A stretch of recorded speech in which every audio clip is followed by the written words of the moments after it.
আলহামদুলিল্লাহ আজকে প্রথম রোজার প্রথম ইফতার। বাবা কখন যে আজান দেবে আর আমি ইফতারি করব, আমার মনের ভিতর কেরাম যেন করছে। হরে মনি, আমারও গলাটা শুকায় গেছে, কখন যে আজান হবে। বাবা ওই তো আজান হচ্ছে। হ্যাঁ হ্যাঁ, তাড়াতাড়ি ইফতারি কর। বিসমিল্লাহ।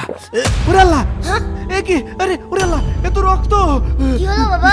এ তো দেখছি রক্ত। হ্যাঁ, সত্যি তো, এটা তো রক্ত। রক্ত আসলো কোত্থেকে? এইসব আমার সাথে কি হচ্ছে? ওরে আল্লাহ, এখানে তো দেখছি রক্ত। এইসব আমার সাথে কি হচ্ছে? আমার প্রথম রোজা আল্লাহ তাআলা কি কোনো কারণে কবুল করছেন না নাকি? বাবা হয়তো বা এর উত্তর ইমাম সাহেবই দিতে পারবে। তুমি ঠিক বলেছো, চলো আমরা ইমাম সাহেবের কাছে যাই। হ্যাঁ হ্যাঁ চলো। চলো। ইমাম সাহেব আসসালামু আলাইকুম। ওয়ালাইকুম আসসালাম। কি ব্যাপার, আপনারা তো হাঁপাচ্ছেন কেন? ইমাম সাহেব আজকে আমার প্রথম রোজা ছিল, কিন্তু যখন ইফতার করতে গিয়েছিলাম তখন কি নিঃসন্দেহে আপনি মনে হয় রোজা থাকা অবস্থায় কোনো খারাপ কাজ করেছেন। ইমাম সাহেব আমার তো কিছু মনে পড়ছে না সেরকম। বাবা তখন ওই যে ফকির দাদু এসেছিল।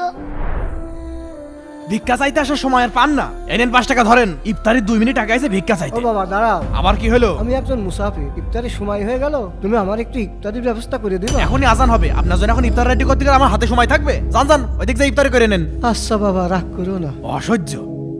তাহলে বুঝতে পেরেছেন, এটাই হলো আসল কারণ। শুধু না খেয়ে থাকার নামে রোজা না। আল্লাহ রাসূল বলেছেন, তোমরা যদি রোজা থাকা অবস্থায় খারাপ কাজ না ছাড়তে পারো, গুনাহ না ছাড়তে পারো, তাহলে তোমাদের না খেয়ে থাকার কোনো প্রয়োজন নেই। তোমাদের এই রোজা কখনোই কবুল হবে না। বন্ধুরা, এই শিক্ষণীয় ভিডিওতে 20,000 লাইক চাই, তাড়াতাড়ি লাইক করুন।